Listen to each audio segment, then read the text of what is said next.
I'm Skip. And I'm Scott. And today we are talking about roguelikes that have an element that most roguelikes shouldn't have because roguelikes are only supposed to be single player, but this one has multiplayer. So that's this episode. Do you think that's do you think it's a short enough topic for the title, or should I find a way to shorten that title a little bit?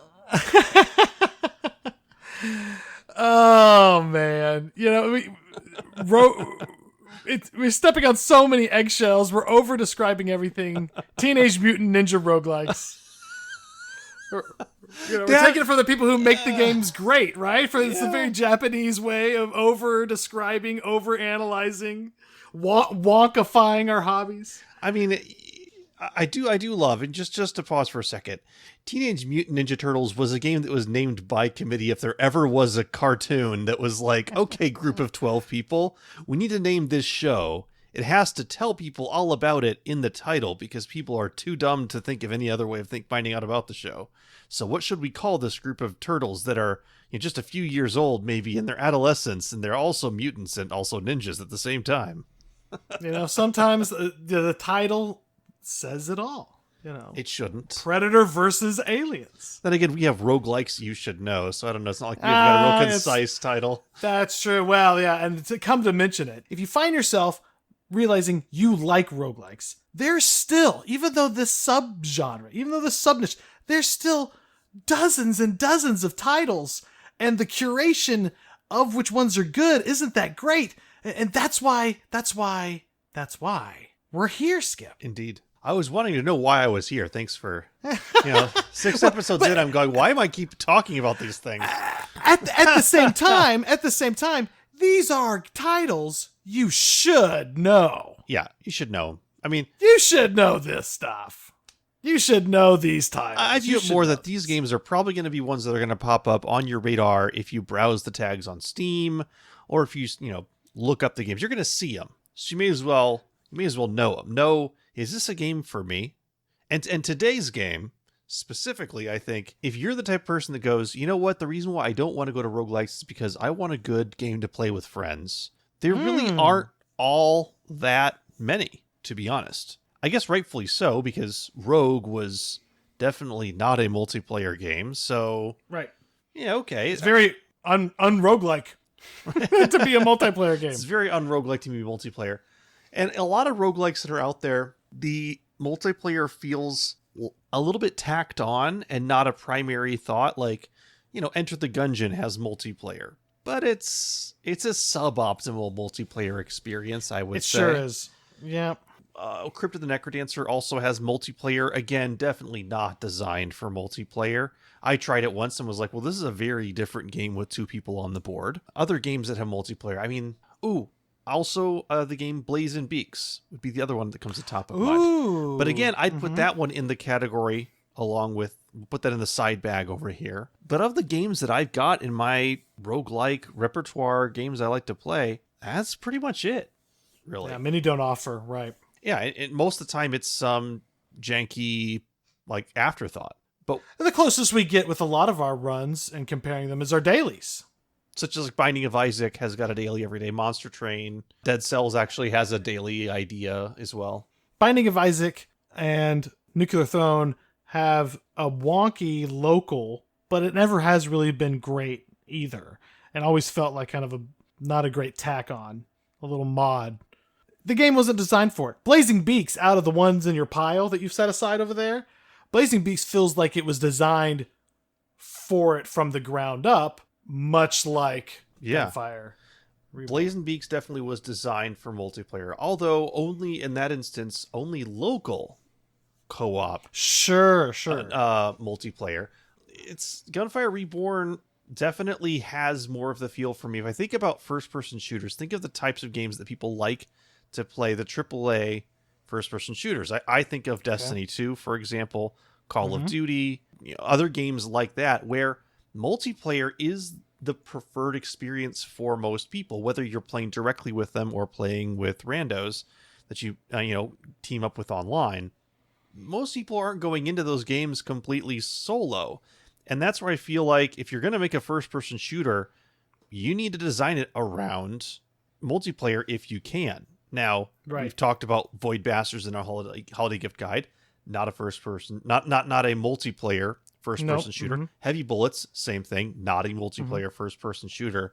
And I feel like it doesn't feel as much like a welcoming first person shooter as Gunfire does, because it's very much designed with some of those same type of multiplayer mechanics.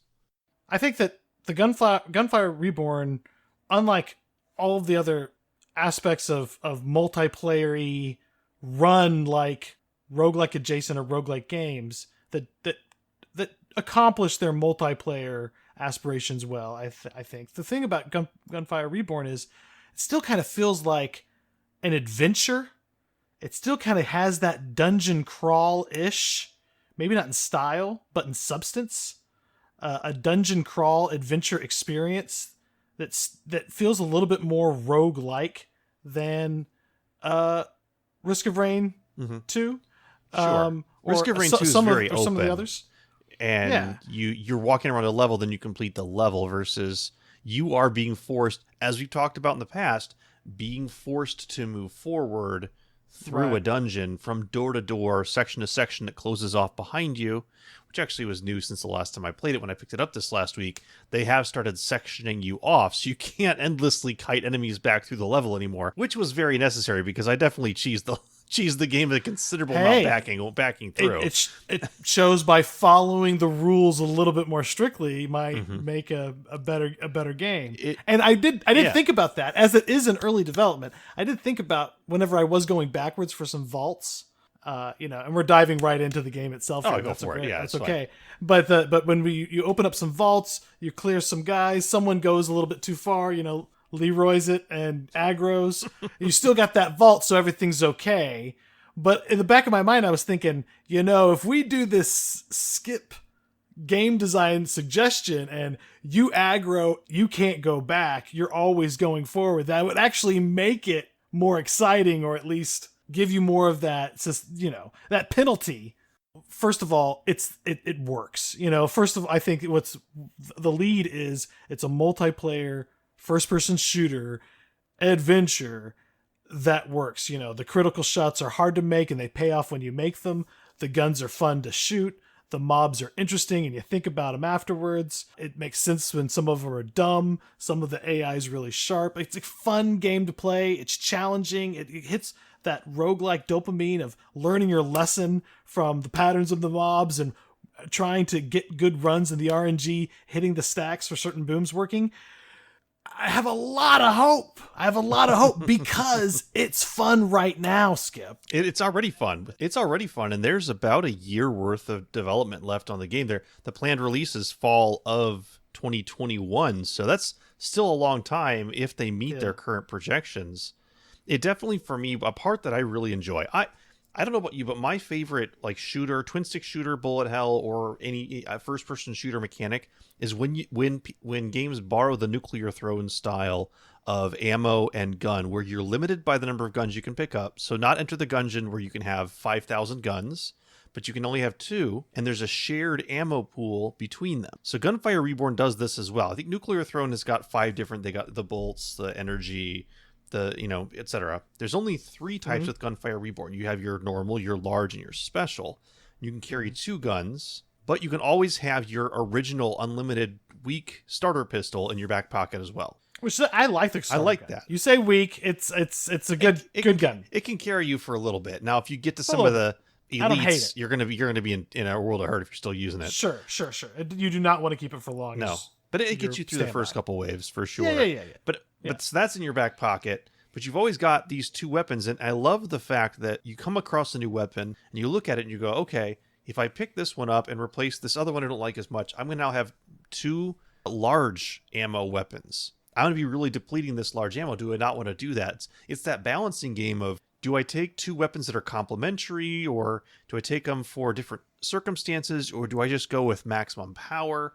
It's really being able to find those kind of gun-to-gun synergies, risk reward, that I think this game does really well. And I give credit to Nuclear Throne, because actually they were the ones that really sort of said, hey, it's going to be just 2 guns, it's going to be shared ammo, and you got to figure out what you want to do with that. And a lot of games have picked it up, and almost every game I played in that uses that is able to do it effectively and makes it for a fun experience. I think it's fun to pick up a gun that you've never tried before. If you've got a lot of bullets in that type, you fire off the gun, can kind of play with it, and then toss it aside as something that you don't want to mess with, and experiment with a ton of different guns. And then when you do get some cool boons, the boons in this game right now are a little bit of a mixed bag, but when you do get things like big damage perks for fire, electricity, Pikachu attack, whatever, that you get just on top of the ammo that you're firing, that's just enough guidance.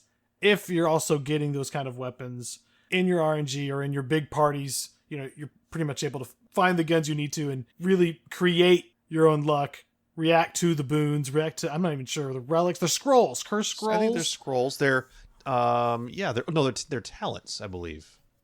Yeah, they're talents. Talents are the meta. Talents are the inner run. No, you're right. Yeah, talents are the inner run meta. Benefits. So these would be the... Yeah, I don't know. The scrolls are the ones you get in the chests along the way, yeah. Right. And there's some weird ones, like, getting invisibility for switching guns. I don't know. There's some balancing that still needs to happen, for sure. But I like the variety. I like the variety. And I like that it's not just linear scaling. You can choose to linear scale. Like when you pick up, let's say you've got an electric gun, and you find the scroll that gives you, additional electricity damage.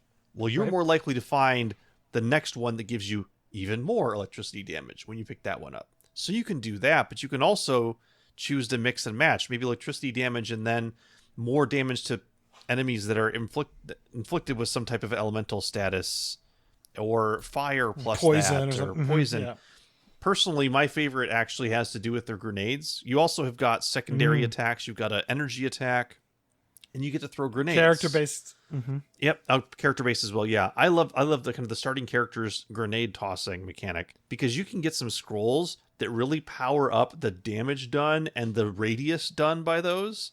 And then you get more capacity, so you can carry more of them. And you can just chuck them into the room ahead of you and kind of mob clear before you go in. It's the variety of play, as much as it's sort of the same, relatively the same dungeon over and over again. If you really think about it, it's just a series of connected rooms, same-ish kind of mobs.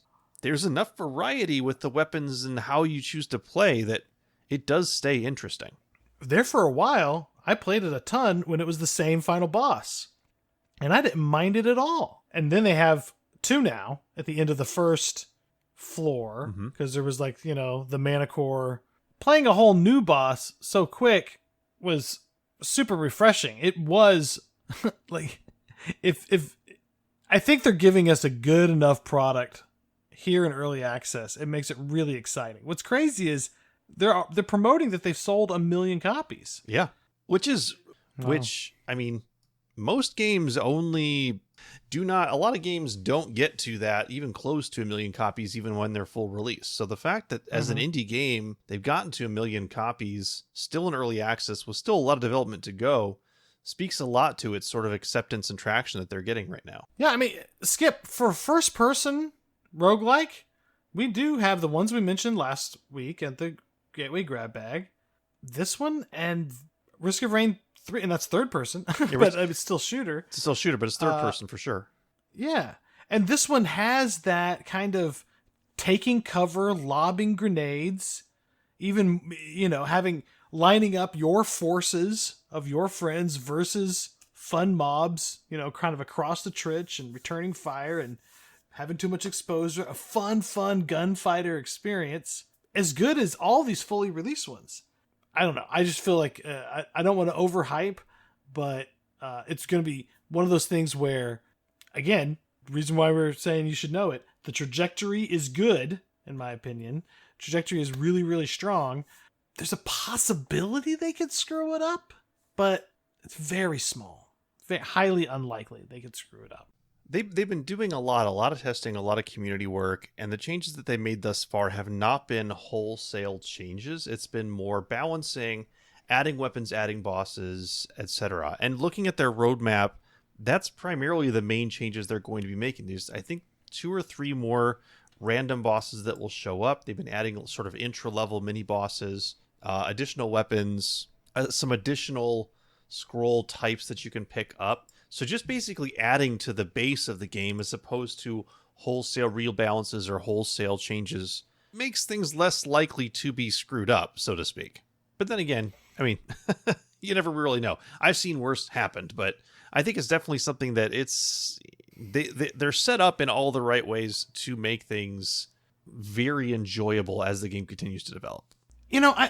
Skip, I just don't know of another game that I like playing as open-ended. Like this feels like it's a kind of a traditional roguelike where when you've got a good run on Hades, when you've got a good run on Crypt of the Necrodancer, you're in the groove and it takes you far. So you're going to spend maybe 30, 45 minutes on when things are going well, on a good run. And that's kind of the case. I've never even gotten very far.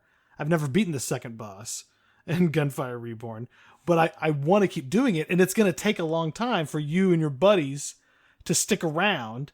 And it almost has a WoW like we're going on a raid experience. Like it reminds me of back whenever I was kind of in college and playing WoW. And unlike PUBG, which you and your friends do kind of have a little adventure and a big kind of point you do have to do this thing. It's a shooter, but different than the quick little matches that are done in COD or Battlefields, the Battlefields of the world. They're still trying to do a traditional standard roguelike run, but with your friends. And I just don't know if it compares. I think right now its success is it being very fresh. Mm-hmm. It's got a particularly cartoony style. The details are fun. They're fun hitboxes to aim at, right? Mm-hmm. And they're really variant. There's a lot of different mobs to be shooting at and interacting with. So they're taking some fun risks, and they've got everything there. It's good that it's coming around, and it looks like it's gonna have more characters to play with, and then because you want a big diverse group, and maybe even have more support and healers and stuff like that. Mm-hmm. But it's got a lot of potential. And part of that is also, I think, because it's so dang hard. A game being hard and making you want to explore more, try more weapons, try more combinations, try to get more stuff out of trap rooms, things like that. Just play the game more, and it's hard is a pretty difficult maneuver sometimes. Mm-hmm. And it so early on does it. Let's talk about that for a second, because actually that's something I wanted to specifically bring up and get your opinion on, because I certainly have mine. But the difficulty of this game, is it real difficulty, or is it just because of the upgrade system in the game? So this system kind of takes the Rogue Legacy-esh. After you die, you've got this currency you've been picking up that you exchange for talents that are basically max HP, max damage, max shield, additional skills, additional capacities. It's a pretty massive and pretty grueling upgrade tree that you have to get through to get your character leveled up. So from your experience, do you feel like the game is actually beatable, or do you have to get to a certain level of upgrade before you're going to be able to progress further? Experiencing the game so that you see all of the levels, you figure out how to beat all of the bosses. That knowledge is in rhythm with you also being able to store more grenades and do all of the weird, have more health. the outright benefits of this meta talent resource. It's very similar to Hades. You're getting much better and spending blood on weapons. You're getting objectively higher damage dealt while you're anticipating what the mobs are throwing at you because you've seen them more times. Like, having them both happen at the same time gives you a harmonious gaming experience, and it doesn't feel like one side is necessarily being forced at any given time, or it gives you, reminders that there's another different carrot that is driving you to that next room. It's treasure for this run, but it's also souls or traits or whatever for the next run and the run after that, which will the promise is it's going to get better. It's going to, like, the idea that this means something, the meaning of beating this room so that you survive this run and so that you don't have to go through a whole other run to get more souls. So you want to efficiently get better. Both of those motivations draw you in and keep you going. But I mean, is it balanced in a way, though, that really is only rewarding smashing your head against a wall in order to actually progress? Or do you feel like it's actually every time you play, those two things are walking in lockstep? This is one of the most difficult forms of progression, from my opinion, to build into a game, because what you're having to guess at is where's a player's skill level going to get to, and how do we walk the upgrades along with them? And if there's someone like me that it takes me actually a lot longer to get better at a video game than someone else, I feel like I feel it a lot more because I end up hitting a wall where my skill isn't progressing to the point where I'm getting more of the upgrades to help me along. And so I'm just at a certain point just bashing my head against a wall and the game isn't moving anywhere. That's where I feel like this progression can be a little bit brutal and a little bit difficult compared to other games where it's the types of unlocks that you have. The types of progression is more Slay the Spire, you're unlocking cards, you're unlocking a few more relics. Binding of Isaac, you're unlocking different pathways to take, you're unlocking obviously different items and pickups in the game as well, and runes eventually. Versus here where, okay, so long as you get 20 souls next run, I'll be able to unlock a little bit more health. To maybe, hopefully, that'll be enough for me to get farther, to now get 25 to upgrade my health again. It starts to feel and reinforce, even though they might be doing kind of the same thing. It starts to reinforce, yeah, you're grinding this game right now. And the game is letting you know that you're grinding the game. Did you feel that way about Hades at all? I didn't feel that way about Hades, but your point is spot on that it's true Hades did this as well. And in my thought about it, I'm like, well, what is something that this game doesn't do that Hades does? When you die in Gunfire Reborn, you're sitting back at this pub and you're ready to start your adventure again. There is no sense, at least at this point of the stage, of that run did anything. It's just more of, well, that one failed, so go ahead and try it again.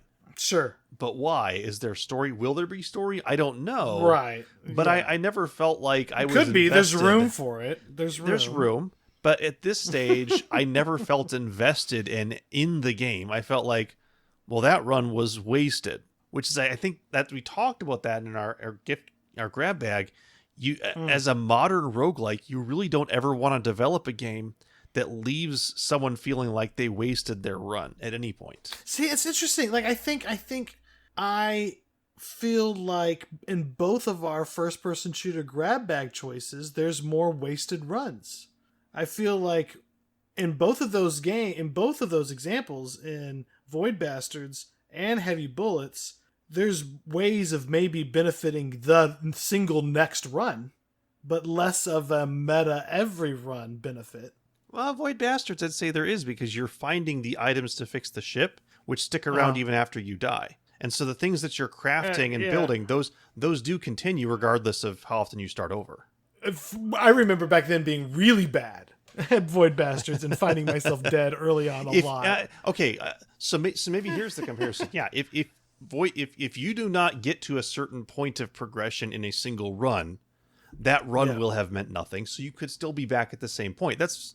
Which is a valid. That's kind of the argument that I'm making here.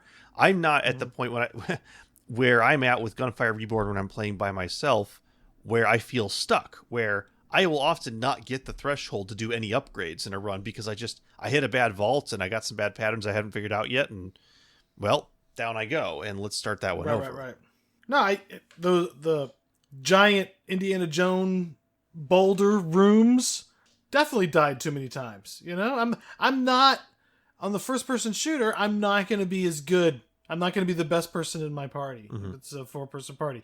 But if you do buckle down and like this is the game that your friends play, you have the benefit, at least even the option of, You can play a few more games away from them and get those talents. If it is grindy in that way. It's a little bit grindy there. That's the point. Is there is a sense of the game definitely lets you know you're grinding. Whereas I never felt that in Hades because it never felt like a grind. It felt like I kept progressing the game. Even though, yes, I was grinding in Hades to get those darkness and those keys. Yes. It never felt that way. The game never let on that that's what you were doing. I honestly had my eyes on the prize of trying to get farther. A little bit more than I need X number of souls or whatever. I mean, it kind of reminds me a little bit like I saw tactics and ways that runs would benefit me to use different weapons that I haven't tried out that maybe want to explore it in a way that, frankly, and I don't mean to ruffle too many and open up the too big of a can of worms. Oh, just rip it open. Just open the whole can. Just go. Let's go. I thought there was more dimensions and more possibility and, frankly, more excitement and ways of attacking combat scenarios than Dead Cells. Oh, now you've done it. Oh, that's it. Everyone's leaving now. So I love pixel. You know how much I love pixel art. You know how much I do like Dead Cells. I've played it a lot early on. Not in my grab bag, but definitely a part of your grab bag. A part of one of your favorite games. Yeah, for sure. Mm-hmm. For sure. And I've been so bad at it that I kind of didn't stick with getting enough souls to learn the unlocks and for it to. I didn't have enough patience, quite frankly, to get good, as well as let some of the souls in the meta make me good, make me better, or give me the opportunities to get good. I enjoy shooting the face of the ceramic troopers in the first level of Gunfire Reborn so much, and it's so different in the next desert land that's so satisfying. I'm not bored by that at all. It's not that I'm necessarily bored by Dead Cells because there's a ton of variation, but I just think there's a little bit more, and it is apples and oranges. They're very, very different genres. Indeed. But in terms of when your patience is for willing to put up with, man, I might not get better at all. I might get some kind of perk that's just a pre-perk for something I actually want. I'm grinding for talents that is simply for me to get to the end, but I'm doing something that's super fun. You know, that's why we do grind, is because the grind itself is actually very tolerable and fun. And what you're bringing up is a very good point. I mean, it's potentially about what type of a grind do you really enjoy. And whenever I've picked up a first-person shooter, it's been something like a Borderlands or Destiny, where there's no incentive to have the quality of your gameplay improve at all. Literally, you go in, you kill things, better weapons drop, you pick those up, you are more powerful. You level up, you are more powerful. You die, it doesn't matter. You're respawning in 10 seconds anyways, and the battle will continue where you died. So there is zero incentive to actually get better skill-wise, and that's usually what the type of game that I need when I pick them up, which doesn't happen very often, but every now and then I'm just like, you know what? I want to go shoot some things and not have to worry about I'm going to fast click, skip through the story because I don't care. Things just need to be shot right now. Gunfire Reborn does not afford me the same thoughtless aim, shoot, I died, who cares? It's aim, shoot, I died, oh crap. And I think that's possibly, for me, it's not the grind that I enjoy. But when I pick up a game like Dead Cells or pick up a game like Hades, in either the platforming or the sort of top-down format, my mind hops into skill mode, hops into get better at the mechanics of the game, figure out the mechanics and the strategy of the game, and I enjoy that as a grind a lot more than a first-person shooter. You don't think that the tactics, you get better with the tactics and which mobs to kill in which order and when the guy with the spear is going to swing at you? I mean, I find them very similar. It's not where my mind goes in a first-person shooter, is what it is. Like, literally, the last time I played through, I was just getting frustrated. I just started ramming through everything. And I was able to actually, I found myself having more fun when I would just full bore charge in and just point blank shoot everything in the face. No strategy, just go. And of course, I died very quickly that run, but I had the most fun because that's how when I play first-person shooters, what I want to do. Leroy Jenkins. I am the Skip Roy Jenkins. That's what's happening. Skip Roy Jenkins. Oh man, that's we haven't played much. We haven't played much together. I don't know if I think the first time you played with me was your first time playing, so you might not have noticed that that's what I was doing. I was very distracted. This is a game that has captured the interest of multiple groups of friends for me.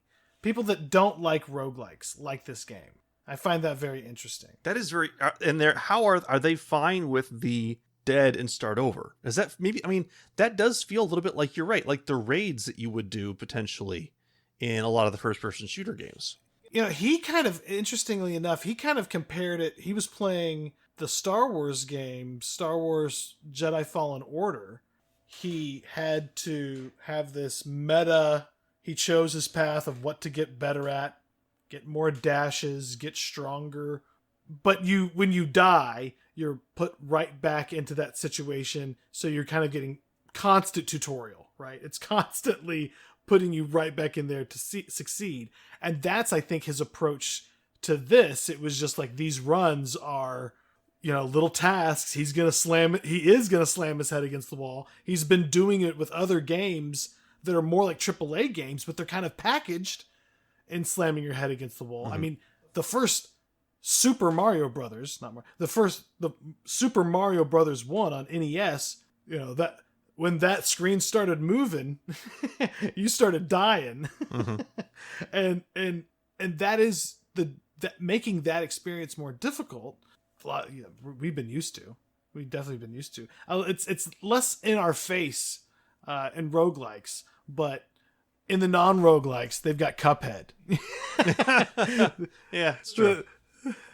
It does bring a lot of those elements together, and I suppose it's just, what are you used to? What are you expecting going in? I mean, because honestly, I've independently reviewed this game before, and I put this on a must play. Even at the current state, I didn't know. Even the current state that it's at, it's a very solid game that you should definitely pick up. From my perspective, you were being a little devil's advocate. I was. The thing is, because there are games that I can appreciate that I don't play much of. Biggest example of this is on my channel. I reviewed a game called Crown Trick. Recent pseudo roguelite, pseudo roguelike, pseudo not either of those things. But it's a fantastic game. Wonderful art, animation, music, story, combination. It pulls from so many different games in the genre. Kind of threw them into one, blended it up, and is very fun. I love the art and the aesthetic. It's just not my style of game to play. But I rated it as an all-star game because I think it's that good. I think it's that well done. But it's just not one that I pick it up and I get really frustrated with it because I don't really enjoy the pure, with a couple of notable exceptions, I don't enjoy the pure play turn-based combat style. I don't enjoy grid-based, turn-based. There are notable exceptions being Golden Krone Hotel because that one has got some specific things to it to make it different. Which you need to play more of, young man. I need to play more of. I'm terrible at it. But it's, for some reason, very fun. Crypt of the Necrodancer, obviously. And Tangle Deep, which also had its own. Even then, I didn't play as much Tangle Deep. I rated that game so much more higher than I played it.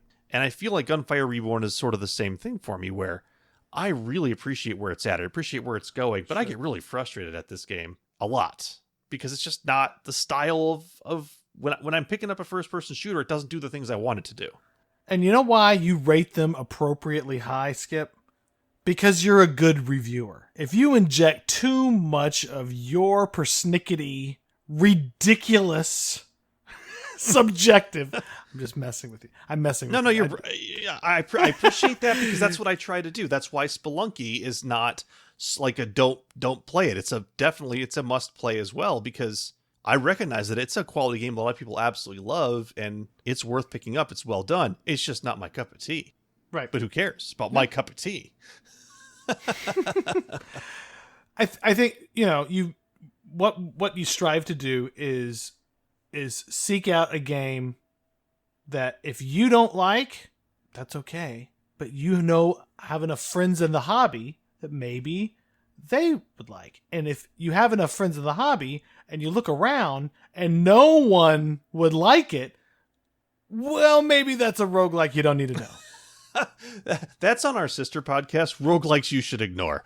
We don't, we don't want to exclude. We want to include if possible. Mm-hmm. Absolutely. Because here's the deal. I mean, unlike a lot of other mediums, there isn't this standardized, institutionalized publisher level that is filtering a lot of crud out of the great indie international scene. And it's good to have the context of where some of these great games are coming from and who's publishing them and when they're coming out. But it's just, I don't know. I don't mean to keep harping back on it, but anybody can make a game. I think back when I loved comic books, for example, and was hardcore into comic books, there was enough either great mainstream or indie publishers that you could justifiably say that any comic book that got into the hand of a kid could be just about any random kid's favorite comic book. And you could kind of even say that about ridiculous, silly, fun action movies and sci-fi novels and stuff like that. But there is just so many games pouring through the pipeline now. Some of them are really easy to make and are beautiful and are wonderful and you should play and they need to get singled out. And some of them are made by a huge team and are absolute trash. Cyberpunk wasn't that bad. I mean, I know it had its problems, Scott. Come on. Be gentle here a little bit.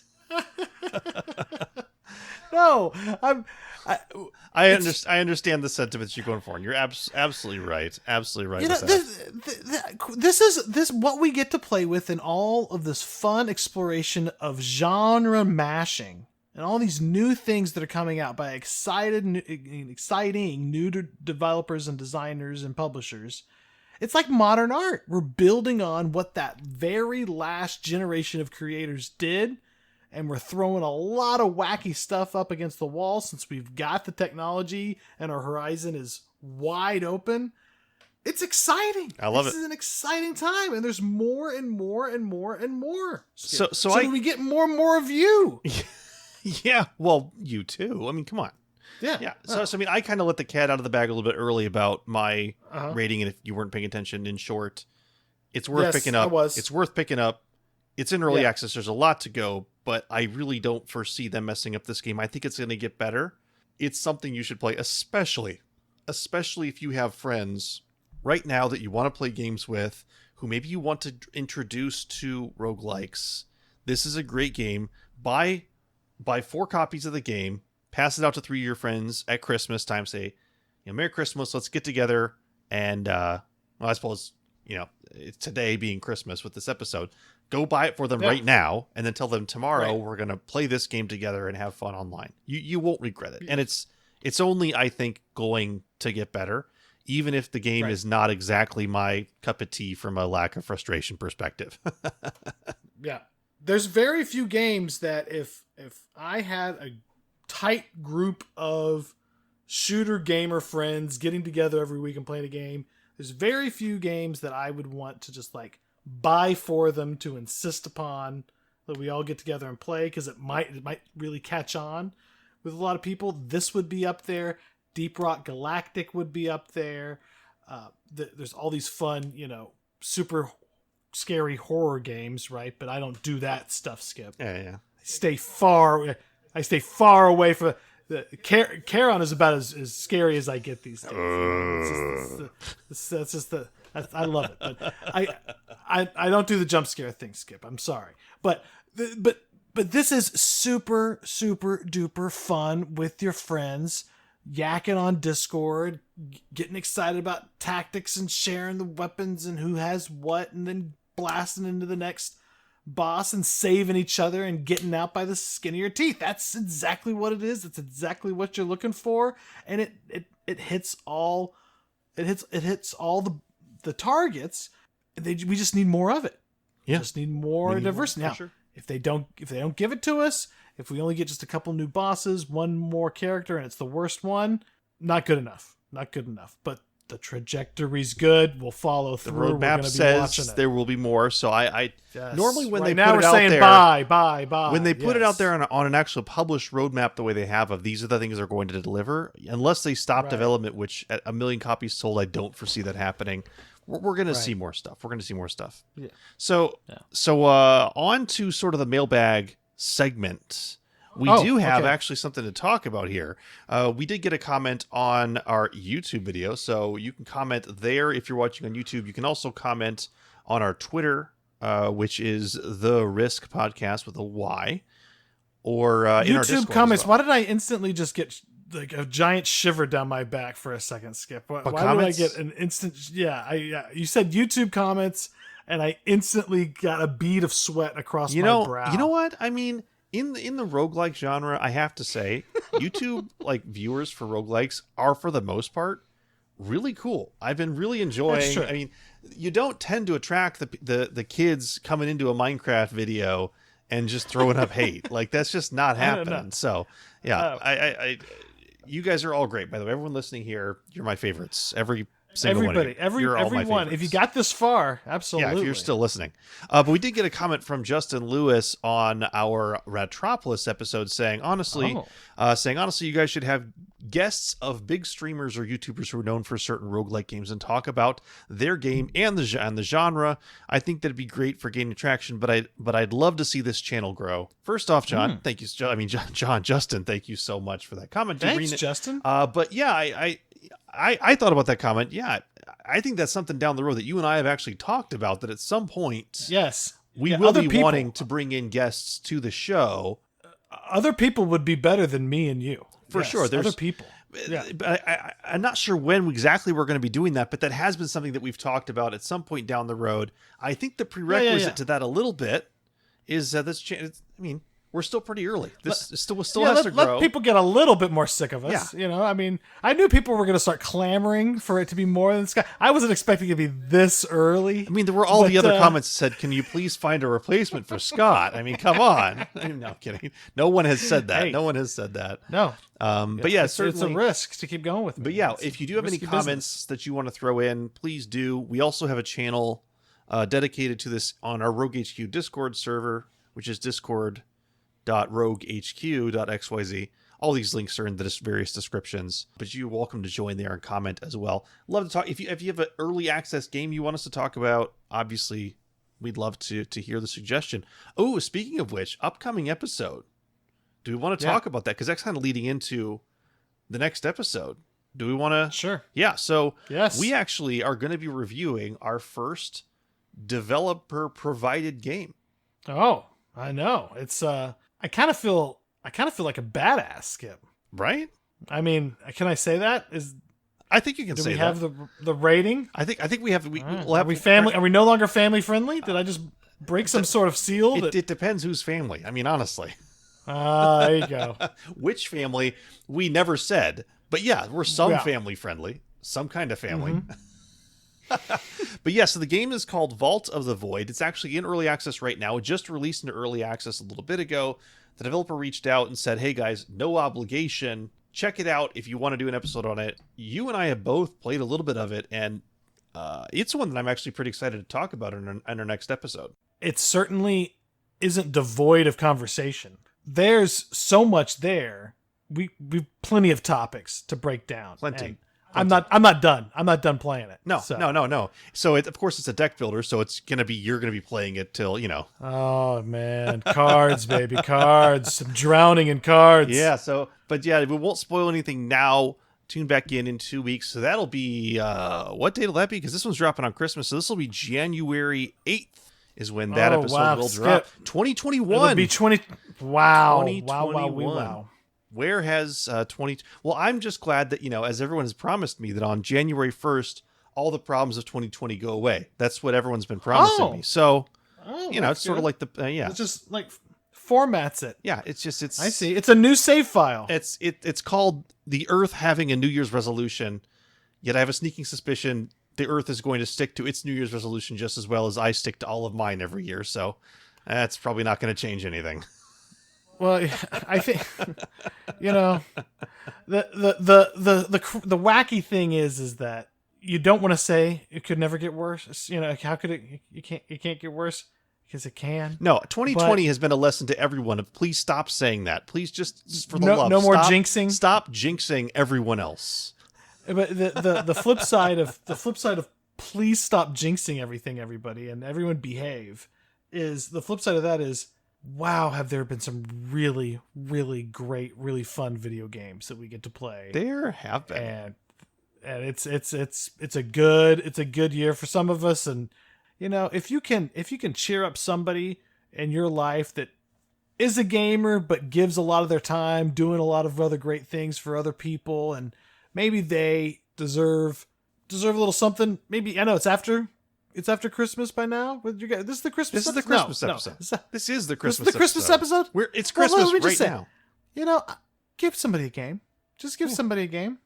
And if you have a question about, you know, which game, send them to the last Gateway Grab Bag. Yeah. The Grab Bag Gateway. Last week's episode will cover all the.